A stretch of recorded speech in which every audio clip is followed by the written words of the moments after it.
കർത്താവിൽ പ്രിയരെ, യേശുക്രിസ്തുവിൻ്റെ ഉന്നതവും മഹോന്നതമായ നാമത്തിൽ ഇവർക്കും എൻ്റെ സ്നേഹവന്ദനം. ഏറ്റവും അനുഗ്രഹിക്കപ്പെട്ട മാർച്ച് മാസത്തിൻ്റെ 3-ാമത്തെ ഞായറാഴ്ചയ്ക്കായി നമുക്ക് ദൈവത്തെ സ്തുതിക്കാം, സ്തോത്രം ചെയ്യാം. ദൈവവചനം പഠിക്കുവാനും ഗ്രഹിക്കുവാനും ഈ ആയുസ്സിൽ ദൈവം നൽകുന്ന ഈ വലിയ ഭാഗ്യത്തിനായി നമുക്ക് ദൈവത്തിന് സ്തോത്രം ചെയ്യാം. കർത്താവ് മാറാത്തവൻ, മറക്കാത്തവനായി എല്ലാ നാളും നമ്മുടെ കൂടെയുണ്ട്. നമ്മുടെ ചിന്തകളും നമ്മുടെ ഓരോ കാര്യങ്ങളുമൊക്കെ വളരെ ശ്രദ്ധയോടെ നോക്കിക്കാണുന്ന ഒരു ദൈവത്തെയാണ് നാം ആരാധിക്കുന്നത്. ദൈവം ഒരിക്കലും നമ്മെ തനിച്ചു വിടത്തില്ല. കർത്താവിൻ്റെ സാന്നിധ്യം എപ്പോഴും കൂടെയുണ്ട്. നാം ദൈവത്തിൽ എത്രത്തോളം ആശ്രയിക്കുന്നു അത്രത്തോളം ദൈവത്തിൻ്റെ പരിപാലനവും ദൈവത്തിൻ്റെ വഴിനടത്തലുമൊക്കെ നമ്മുടെ ജീവിതത്തിൽ അനുഭവിക്കുവാൻ ദൈവം നമ്മെ സഹായിക്കുകയും ചെയ്യും. അതിലേക്കായി തുടർന്നും ദൈവത്തിൻ്റെ കൃപാവരങ്ങളാൽ നമ്മുടെ ജീവിതത്തിൽ നിറച്ച് സർവശക്തനായ ദൈവം നമ്മെ അനുഗ്രഹിച്ച് കാക്കുമാറാകട്ടെ. പ്രാർത്ഥനയോടുകൂടെ ഇന്നത്തെ ഈ വചനധ്യാനത്തിലേക്ക് നമുക്ക് പ്രവേശിക്കാം. യഹോവ എൻ്റെ ബലവും എൻ്റെ പരിചയമാകുന്നു. എൻ്റെ ഹൃദയം അവങ്കൽ ആശ്രയിച്ചു. എനിക്ക് സഹായവും ലഭിച്ചു. അതുകൊണ്ട് എൻ്റെ ഹൃദയം ഉല്ലസിക്കുന്നു. പാട്ടോടെ ഞാൻ അവനെ സ്തുതിക്കുന്നു. പ്രാർത്ഥിക്കാം. സ്വർഗീയ പിതാവാം ഞങ്ങളുടെ നല്ല ദൈവമേ കർത്താവേ, അനുഗ്രഹിക്കപ്പെട്ട ഈ പ്രഭാതവേളയ്ക്കായി സ്തോത്രം ചെയ്യുന്നു. തിരുവചനം ഗ്രഹിക്കുവാനും മനനം ചെയ്യുവാനും ഈ ആയുസ്സിൽ ദൈവം തന്നിരിക്കുന്ന എല്ലാ കർത്താവെ അനുകൂല സാഹചര്യങ്ങൾക്കായി ഞങ്ങളങ്ങേ വാഴ്ത്തുന്നു, സ്തുതിക്കുന്നു, സ്തോത്രം ചെയ്യുന്നു. ദൈവമായ കർത്താവ്, അങ്ങ് മഹോന്നതനാകിയാൽ അങ്ങേ ഞങ്ങൾ സ്തോത്രം ചെയ്യുന്നു. അങ്ങ് കർത്താവെ ഞങ്ങളുടെ ബലമായിരിക്കൊണ്ട് ഞങ്ങളങ്ങേ സ്തുതിക്കുന്നു. കർത്താവ്, പാട്ടോടെ ദൈവത്തെ സ്തുതിക്കുമെന്ന് സങ്കീർത്തനക്കാരൻ പറഞ്ഞതുപോലെ ഞങ്ങളുടെ ജീവിതത്തിൻ്റെ സമഗ്ര മേഖലകളെന്നാഥ ദൈവമേ, വല്ലഭനായ ദൈവത്തിൻ്റെ പ്രവൃത്തികളെ കണ്ടറിഞ്ഞ് കർത്താവിനെ മഹത്വപ്പെടുത്തുന്ന ജീവിതത്തിന് ഉടമസ്ഥരായി തീരുവാൻ സർവശക്തനായ ദൈവം ഞങ്ങളെ സഹായിച്ച് അനുഗ്രഹിക്കണം. ഇന്നത്തെ വചന ധ്യാനത്തിൽ അവിടുന്ന് കൂടെ ഇരിക്കുമാറാകണം. യേശു രക്ഷിതാവിൻ്റെ നാമത്തിൽ പ്രാർത്ഥിക്കുന്നു. പ്രാർത്ഥന കേൾക്കണമേ. ആമീൻ, ആമീൻ. കഴിഞ്ഞ ആഴ്ചയിലെ വചന ധ്യാനത്തിൻ്റെ ഒടുവിൽ ചോദിച്ച ചോദ്യം, ഞാൻ നിന്നെ എൻ്റെ കയ്യിൻ നിഴലിൽ മറച്ചിരിക്കുന്നു എന്ന് ഏത് പ്രവാചകനിലൂടെയാണ് ദൈവജനത്തിന് ഈ പ്രവചനം നൽകുന്നത്? ഉത്തരം യെശയ്യാ പ്രവാചകനിലൂടെയാണ് നൽകപ്പെടുന്നത്. ഉത്തരങ്ങൾ എല്ലാം ശരി തന്നെയാണ്. പ്രത്യേകിച്ചും ഇതിൽ പങ്കുചേർന്ന എല്ലാവരോടുമുള്ള നന്ദിയും സ്നേഹവും അറിയിക്കട്ടെ. ഇന്നത്തെ ധ്യാനത്തിൻ്റെ ഒടുവിലും ഒരു ചോദ്യമുണ്ടാകും. പ്രാർത്ഥനയോടെ പങ്കുചേരുക. ഈ വചനങ്ങൾ നിങ്ങൾക്ക് അനുഗ്രഹമായാൽ നിങ്ങൾ മറ്റുള്ളവർക്ക് ഷെയർ ചെയ്യുക. ദൈവത്തിൻ്റെ വചനം മറ്റുള്ളവരും അറിയട്ടെ, കേൾക്കട്ടെ, ദൈവ സാന്നിധ്യം അനുഭവിക്കട്ടെ, തളർന്നിരിക്കുന്ന ഹൃദയങ്ങൾക്ക് ബലമായി തീരട്ടെ. അതിനായി ഈ വലിയ ശുശ്രൂഷ ചെയ്യുവാൻ ദൈവം നിങ്ങളെയും ബലപ്പെടുത്തുമാറാകട്ടെ. ധ്യാനത്തിലേക്ക് നമുക്ക് പ്രവേശിക്കാം. ക്രിസ്തീയ ജീവിതത്തിൽ നാം തുടരേണ്ടുന്ന ഒരുപാട് മാതൃകപരമായ കാര്യങ്ങളെക്കുറിച്ച് വിശുദ്ധ ബൈബിൾ നമുക്ക് നൽകുന്നുണ്ട്. ഒരു നല്ല ആത്മീയനാകുവാൻ നാം എന്ത് ചെയ്യണം? ഒരു നല്ല സ്പിരിച്വൽ പേഴ്സണായി തീരുവാൻ നാം എന്താണ് ചെയ്യേണ്ടുന്നത്? നമ്മുടെ ജീവിതത്തിൽ അതിനായിട്ട് ഏതൊക്കെ കാര്യങ്ങളാണ് തുടരേണ്ടതായിട്ട് ഉള്ളത്? ക്രിസ്തീയ ജീവിതം എന്ന് പറയുന്നത്, ഞാൻ ആമുഖമായി പറയട്ടെ, ഇന്ന് നാം ആയിരിക്കുന്ന ഒരു സെറ്റിങ്സ് ഉണ്ട്. നമ്മുടെ ഒരു ക്രിസ്ത്യൻ സെറ്റപ്പ് എന്ന് പറയാം. അതായത് കുറച്ച് ആചാരങ്ങളും അനുഷ്ഠാനങ്ങളും കുറച്ച് പാരമ്പര്യങ്ങളും ഒക്കെ കൊണ്ട് നിറഞ്ഞിരിക്കുന്ന ഒരനുഭവമാണ്. പക്ഷെ ഒന്നോർക്കുക, ക്രിസ്തീയ ജീവിതമെന്ന് പറയുന്നത് ഇതിൽ മാത്രം ഒതുങ്ങി നിൽക്കുന്നതല്ല എന്ന് ദൈവജനം മനസ്സിലാക്കണം. ഇത് പൂർണ്ണതയുള്ള ഒരു ക്രിസ്തീയ ജീവിതമല്ല. ക്രിസ്തീയ ജീവിതത്തിൻ്റെ ഡെപ്ത്, ആഴമെന്ന് പറയുന്നത് ഒരു യഥാർത്ഥ ആത്മീയ ജീവിതം നയിക്കുക എന്നതാണ്. അതൊരു സ്പിരിറ്റ് റിലേറ്റഡ് ആയിട്ടുള്ള ഒരു അനുഭവമാണ്.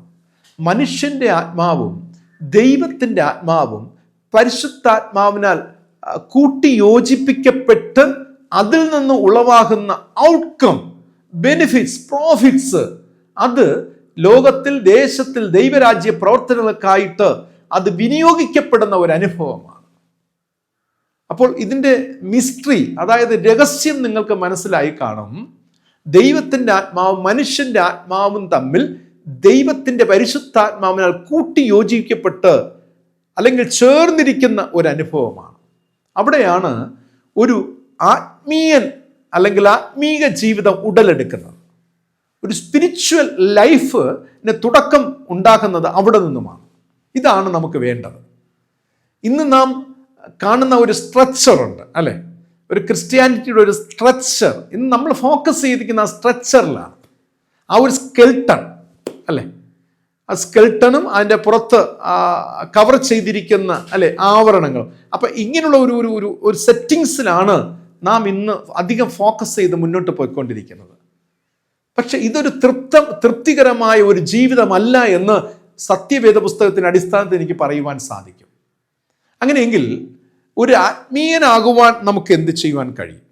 നമുക്കൊരു ആത്മീക സ്പിരിച്വൽ പേഴ്സൺ, ആത്മീയ വ്യക്തിയാകണമെങ്കിൽ നാം എന്താണ് ചെയ്യേണ്ടുന്നത്?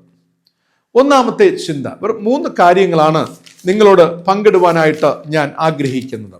ഒന്നാമത്തേത്, ലൂക്കോസ് വിശേഷം 1-ാം അധ്യായം 15-ാം വാക്യം വായിക്കുമ്പോൾ അവിടെ പറഞ്ഞിരിക്കുന്നു, അവൻ കർത്താവിൻ്റെ സന്നിധിയിൽ വലിയവനാകും, വീഞ്ഞും മദ്യവും കുടിക്കുകയില്ല എന്ന് രേഖപ്പെടുത്തിയിരിക്കുകയാണ്. വീഞ്ഞും മദ്യവും കുടിക്കുകയില്ല. ഇത് ജനിക്കുവാൻ പോകുന്ന യോഹന്നാൻ സ്നാപകനെ കുറിച്ച് ഉള്ള ഒരു ദൈവ ദൂത് ആകുന്നു. അവൻ വീഞ്ഞും മദ്യവും കുടിക്കുകയില്ല. ഇത് കാണുമ്പോൾ തന്നെ നോക്കുക, യോഹന്നാൻ സ്നാപകൻ ജനിച്ചില്ല. ജനിക്കുന്നതിന് മുമ്പ് അവൻ്റെ പാരൻസ് അല്ലെ, സഖരിയാവിനോടും എലിസബത്തിനോടൊക്കെ ദൈവത്തിൻ്റെ ദൂതാണ്, അവൻ ജനിക്കുവാൻ പോകുന്ന മകൻ ദൈവസന്നിധിയിൽ വലിയവനാകും, അവൻ വീഞ്ഞും മദ്യവും കുടിക്കുകയില്ല. അപ്പോൾ ഇത് പ്രത്യക്ഷത്തിൽ ഔട്ട്വാർഡ്ലി നാം ഈ വചനത്തെ, ഈ ദൂതിനെ നാം എടുക്കുമ്പോൾ ഇതൊരു വലിയ ഉയർച്ചയല്ലേ സൂചിപ്പിക്കുന്നത്. യോഹന്നാൻ സ്നാപകൻ അവൻ ദൈവത്തിന് വലിയവനാകും എന്നുള്ളത്. അപ്പോൾ അതിൻ്റെ ഒരു വലിയ ഉയർച്ചയല്ലേ സൂചിപ്പിക്കുന്നത് എന്ന തോന്നൽ നമുക്ക് എല്ലാവർക്കും ഉണ്ടാകും. ശരിയാണ്, ഒരു ഭാഗത്ത് നമ്മൾ നോക്കിയാൽ ശരി തന്നെയാണ്. കാരണം കർത്താവിൻ്റെ വഴിയൊരുക്കുവാൻ വന്നവൻ അല്ലേ. അപ്പോൾ അതുകൊണ്ട് തീർച്ചയായിട്ടും ആ ഒരു വലിയ അനുഭവം തന്നെയാണ്. പക്ഷേ ഇതിനെ ആന്തരികമായി ഡീപ്പായിട്ട് ഒന്നുകൂടെ ഒന്ന് റിപ്പീറ്റ് ചെയ്ത് വായിച്ച് ഈ ഭാഗത്തെ അവിടെ പറഞ്ഞിരിക്കുന്നു, അവൻ കർത്താവിൻ്റെ സന്നിധിയിൽ വലിയവനാകുമെന്നാണ് രേഖപ്പെടുത്തിയിരിക്കുന്നത്. നോക്കുക, അവൻ കർത്താവിൻ്റെ സന്നിധി വലിയവൻ, great in the sight of the lord. ലോകത്തിൽ വലിയവനാകും എന്നല്ല ഇവിടെ പറഞ്ഞിരിക്കുന്നത്, great in the sight of the lord. അവൻ കർത്താവിൻ്റെ സന്നിധിയിൽ വലിയവൻ ആകും. It means it is a character of the John the Baptist. ഇത് സൂചിപ്പിക്കുന്നത് യോഹന്നാൻ സ്നാപകന്റെ സ്വഭാവത്തെയാണ്. ആമേൻ. പ്രിയമുള്ളവരെ, യോഹന്നാൻ വലിയവനാകുന്നത് ഈ ലോകത്തിലല്ല, മറിച്ച് കർത്താവിൻ്റെ സന്നിധിയിൽ ആയിരിക്കുമെന്നതാണ്. ഇന്ന് ഈ കാലഘട്ടത്ത് വലിയവനാകുവാൻ, പ്രശസ്തനാകുവാൻ, ഏറെ അല്ലെങ്കിൽ എല്ലാറ്റിൻ്റെയും മുൻപന്തിയിൽ നിൽക്കുവാൻ ആഗ്രഹിക്കുന്ന ഒരു വലിയ കൂട്ടം ആളുകളുടെ നടുവിലാണ് നാം ജീവിച്ചു കൊണ്ടിരിക്കുന്നത്.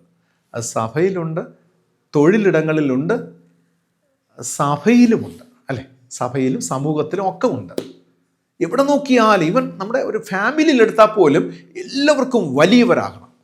അവരുടെ വാക്കുകളായിരിക്കണം അന്തിമമായ വാക്കുകൾ, അവരുടെ ഓർഡർ ആയിരിക്കണം, എല്ലാവരും അവരെ മാനിക്കണം, അവർക്ക് പ്രയോറിറ്റി കൊടുക്കണം. ഇതിലൊക്കെ ഒരു വലിയ സന്തോഷം കണ്ടെത്തുന്നവരുടെ ഒരു വലിയ സമൂഹത്തിൻ്റെ നടുവിലാണ് നാം നിൽക്കുന്നത്. വലിയവരാകുവാൻ ആഗ്രഹിക്കുന്നവർ.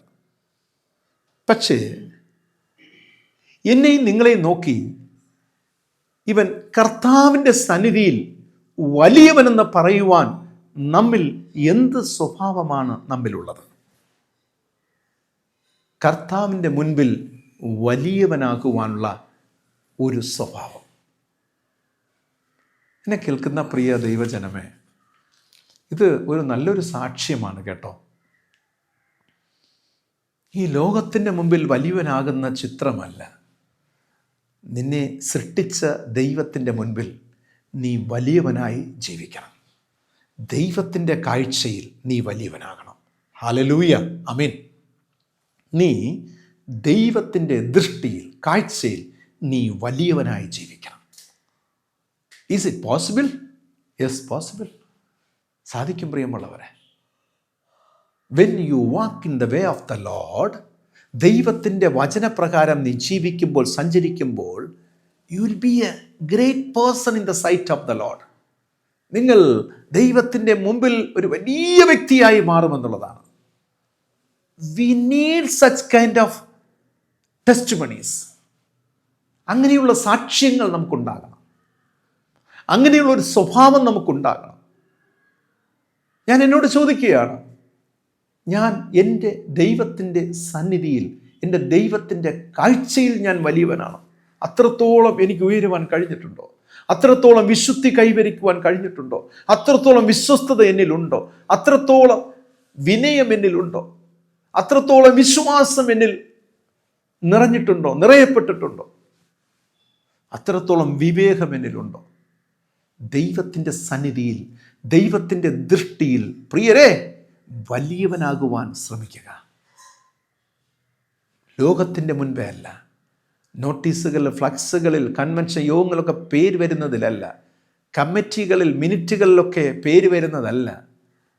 ഇതെല്ലാം മീൻ ചെയ്യുന്നത് പ്രിയമുള്ളവരെ, നിന്റെ ദൈവത്തിൻ്റെ സന്നിധിയിൽ, കാഴ്ചയിൽ നീ വലിയവനാകണം. അതിനുവേണ്ടി നീ പരിശ്രമിക്കണം. ചോദ്യം, നിന്നെ കാണുന്ന ദൈവത്തിൻ്റെ മുൻപിൽ വലിയവനാകുവാൻ നീ എന്ത് ഒരുക്കങ്ങളാണ് ചെയ്തിട്ടുള്ളത്? എന്ത് ഒരുക്കങ്ങളാണ് ചെയ്യുവാൻ പോകുന്നത്? ആ ഒരു വലിയ സ്വഭാവം നമ്മുടെ ജീവിതത്തിൽ കൈവരിക്കുക ആത്മീയ ജീവിതത്തിൻ്റെ ഒന്നാമത്തെ തട്ടാണ്. മറന്നു പോകരുത്. രണ്ടാമതായി, അപ്പോസ്തലപ്രവൃത്തിയുടെ പുസ്തകം 4-ാം അധ്യായം 19-ാമത്തെ വാക്യം വായിക്കുമ്പോൾ, അതിന് പത്രോസും യോഹന്നാനും, ദൈവത്തെക്കാൾ അധികം നിങ്ങളെ അനുസരിക്കുന്നത് ദൈവത്തിൻ്റെ മുൻപാകെ ന്യായമോ എന്ന് വിധിപ്പിൻ എന്ന് രേഖപ്പെടുത്തിയിരിക്കുകയാണ്. ഇതിൻ്റെ പശ്ചാത്തലം എന്ന് പറയുന്നത്, കർത്താവായ യേശു ക്രിസ്തുവിൻ്റെ മഹത്വീകരണത്തിന് ശേഷം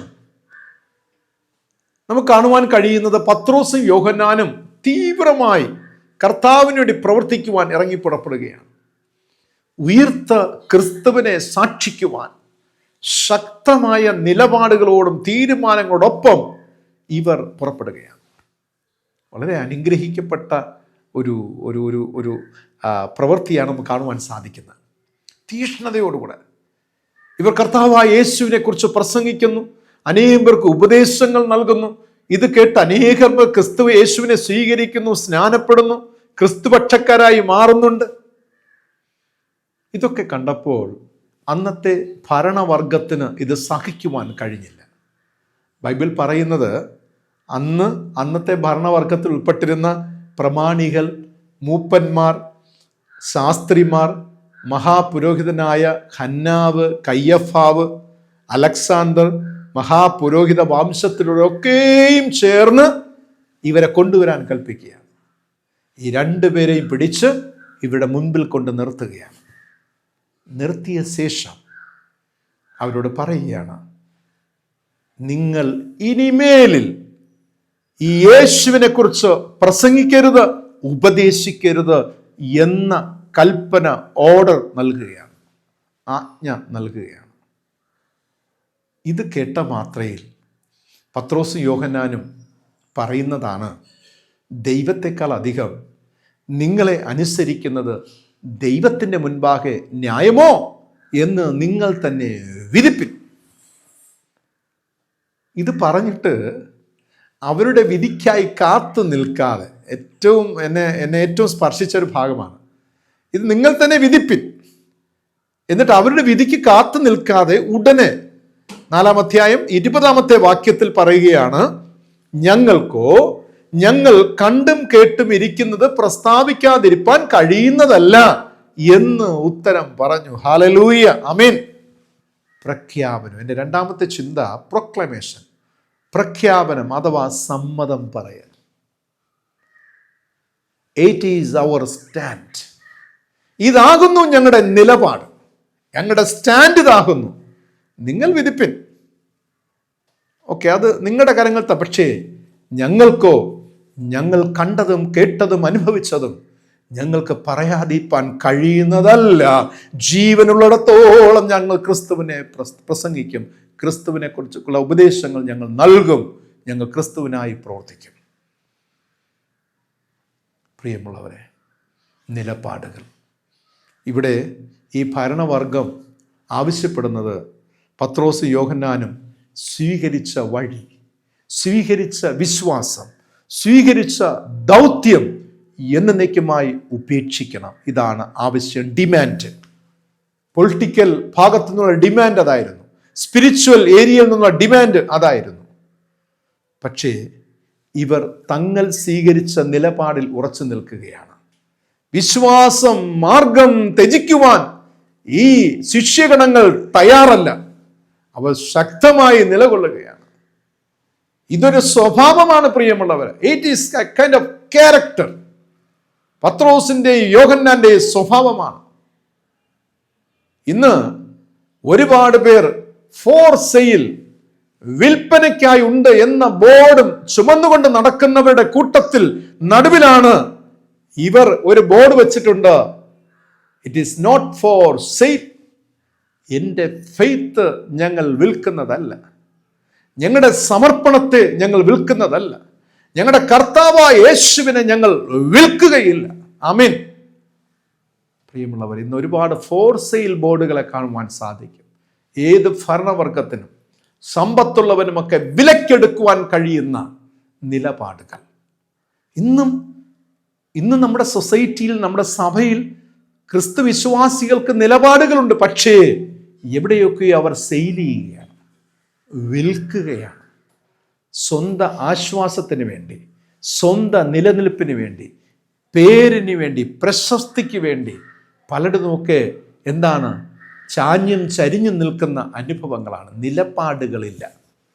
നിലപാടുകളില്ല.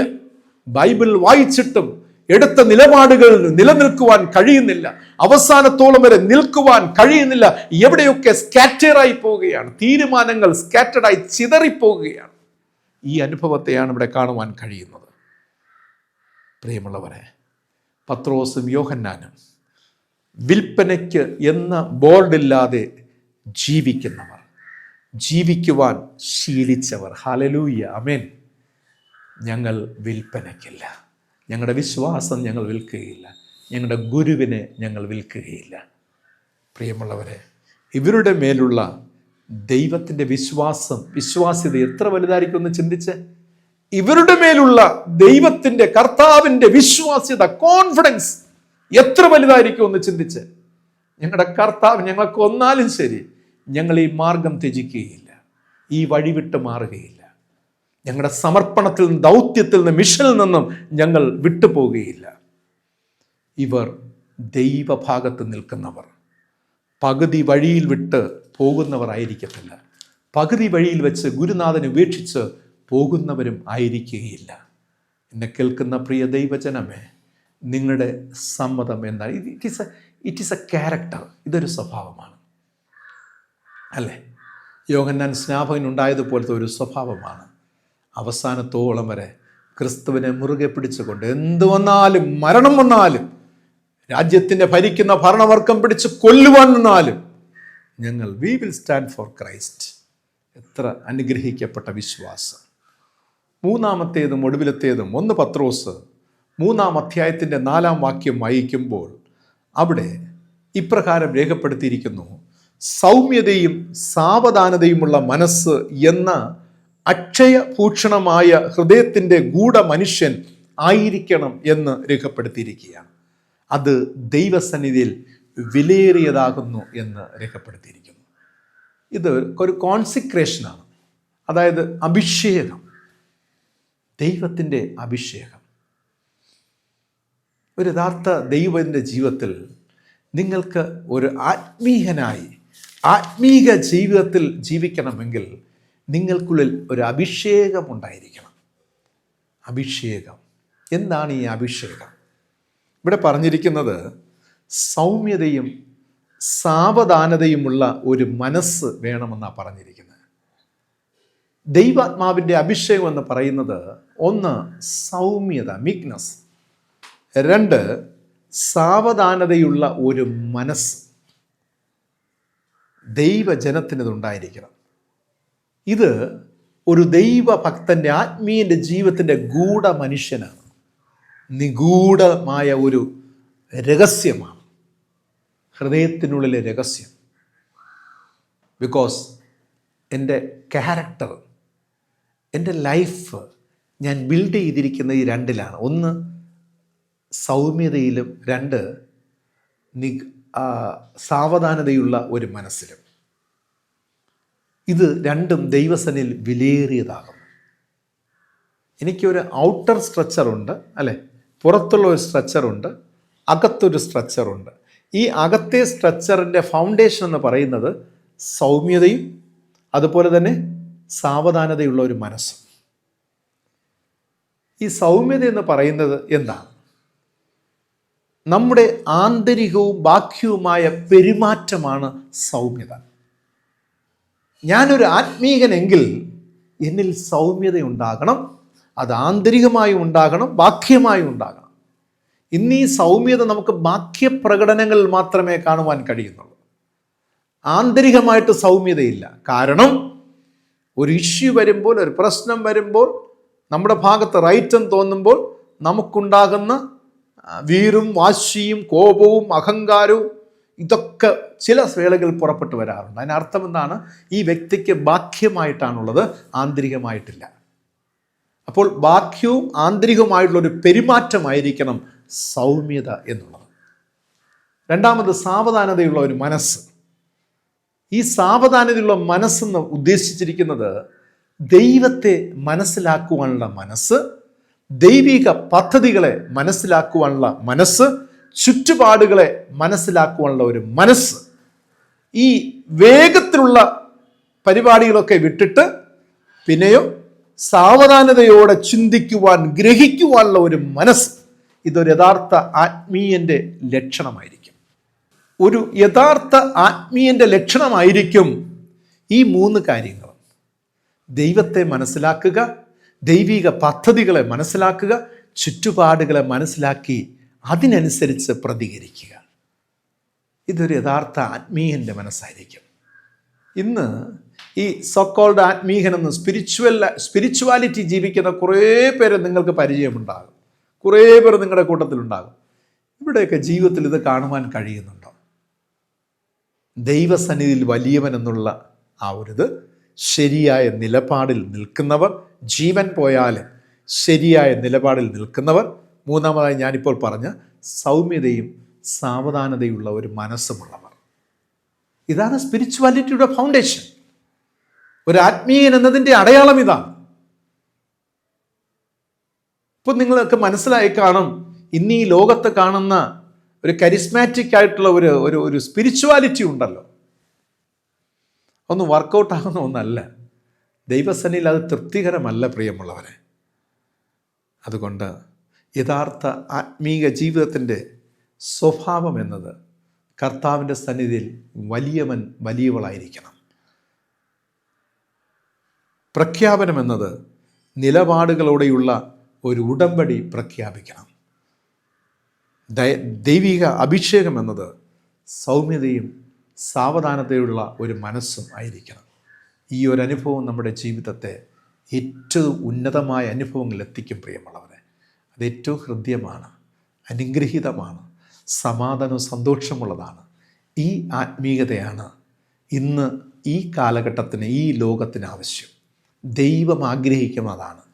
ഈ ആത്മീയത എവിടെയുണ്ടോ അവിടെയായിരിക്കും മറ്റുള്ളവരാൽ ആകർഷിക്കപ്പെടുന്നത്, മറ്റുള്ളവരെ ക്രിസ്തുവിലേക്ക് വരുവാൻ അവരെ ക്ഷണിക്കുന്നത്, ആഹ്വാനം ചെയ്യുന്ന ഒരു സ്വഭാവം, ഒരു ജീവിത പ്രവൃത്തി. ഈ ഒരു അനുഭവത്തിൽ നമുക്ക് ജീവിക്കാമോ? നമുക്ക് ആഗ്രഹിക്കാം, പരിശ്രമിക്കാം പ്രിയമുള്ളവരെ. ഒരു നല്ല സ്വഭാവം, നല്ലൊരു പ്രഖ്യാപനം, അല്ലേ, നല്ലൊരു അഭിഷേകം, ഇത് നമ്മുടെ ജീവിതത്തിൽ ഉണ്ടാകട്ടെ. അതിനായി ദൈവത്തിൻ്റെ പരിശുദ്ധാത്മാവ് നമ്മെല്ലാവരെയും സഹായിച്ച് അനുഗ്രഹിക്കുമാറാകട്ടെ. ആമേൻ. ഇന്നത്തെ ചോദ്യം ഇതാണ്: അവൻ കർത്താവിൻ്റെ സന്നിധിയിൽ വലിയവനാകും എന്ന് ആരെക്കുറിച്ചാണ് വേദപുസ്തകത്തിൽ പറഞ്ഞിരിക്കുന്നത്? അവൻ കർത്താവിൻ്റെ സന്നിധിയിൽ വലിയവനാകുമെന്ന് ആരെക്കുറിച്ചാണ് വേദപുസ്തകം പറഞ്ഞിരിക്കുന്നത്? നിങ്ങളുടെ ഉത്തരങ്ങൾ കമൻറ്റ് ബോക്സിൽ രേഖപ്പെടുത്തുക. ഈ വചനം നിങ്ങൾക്ക് അനുഗ്രഹപ്രദമായാൽ മറ്റുള്ളവർക്ക് ഷെയർ ചെയ്യുക. ദൈവത്തിൻ്റെ പരിശുദ്ധാത്മാവ് നമ്മെ അനുഗ്രഹിച്ച് കാക്കുമാറാകട്ടെ. ആമീൻ. ദൈവത്തോട് നമുക്ക് പ്രാർത്ഥിക്കാം. സ്നേഹസമ്പന്നനായ സ്വർഗീയ പിതാവാം ഞങ്ങളുടെ നല്ല ദൈവമേ, കരുണയുടെ ഉറവിടമേ, വാക്കുമാറാത്ത ദൈവമേ, സ്നേഹവാനായ ദൈവമേ, അങ്ങ് ഞങ്ങൾ സ്നേഹിക്കുന്നു, ആരാധിക്കുന്നു, മഹത്വപ്പെടുത്തുന്നു. കർത്താവെ, മനോഹരമായ പ്രഭാതത്തിനായി സ്തോത്രം ചെയ്യുന്നു. ഞങ്ങൾക്ക് നൽകിയ നല്ല ആത്മീക ചിന്തകൾക്കായി ഞങ്ങൾ അങ്ങേ വാഴ്ത്തുന്നു. സ്വർഗസ്ഥ പിതാവില്ല ദൈവിക ശക്തി സംഭരിക്കുവാൻ, ദൈവിക കൃപ അനുഭവിക്കുവാൻ ദൈവം ഞങ്ങളെ സഹായിക്കുന്നുണ്ടല്ലോ. സ്തോത്രം ചെയ്യുന്നു. കർത്താവെ, അങ്ങ് വലിയവൻ, മഹോന്നതൻ, ഉന്നതമായ ദൈവം. കർത്താവെ, അവിടുത്തെ കൃപ ഞങ്ങളുടെ മേൽ പകരുമാറണം. ഞങ്ങളെ ശക്തീകരിക്കണം, ആത്മബലത്താൽ നയിക്കണമേ. കർത്താവ്, ഞങ്ങൾ നല്ലൊരു ആത്മീകനായി ജീവിക്കേണ്ട കൃപ ദൈവം നൽകണം. അതിനുള്ള 3 സ്വഭാവങ്ങളെ ദൈവം ഞങ്ങൾക്ക് ഈ പ്രഭാതത്തിൽ നൽകിയ കൃപയ്ക്കായി സ്തോത്രം. വചനം ശ്രവിച്ച എല്ലാവരെയും അനുഗ്രഹിച്ച് പ്രാർത്ഥിക്കുന്നു. ദൈവാത്മാവിനെ താങ്ങിക്കൊള്ളണമേ, കരുതണമേ, നടത്തണമേ. ആത്മാവെ, അവിടുത്തെ കൃപയാൽ പരിപാലിക്കണമെന്ന് പ്രാർത്ഥിക്കുന്നു. ഈ ആഴ്ചയിൽ ഞങ്ങൾക്ക് ആവശ്യമായതൊക്കെ ദൈവം നൽകുന്നതോർത്ത് സ്തോത്രം ചെയ്യുന്നു.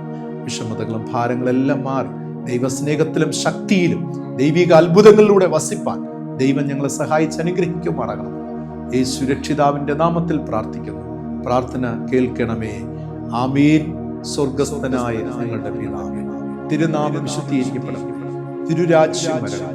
തിരുവിഷ്ടം സ്വർഗത്തിലെ പോലെ ഭൂമിയിലുമാകണം. ഞങ്ങൾക്ക് ആവശ്യമുള്ള ആഹാരം തരണം. കടക്കാരോട് ഞങ്ങൾ ക്ഷമിച്ചിരിക്കുന്നത് പോലെ ഞങ്ങളുടെ കടങ്ങളും ഞങ്ങളോട് ക്ഷമിക്കണം. ഞങ്ങളെ പരീക്ഷയിൽ കടത്താതെ ദുഷ്ടങ്ങൾ നിർമ്മിക്കണം.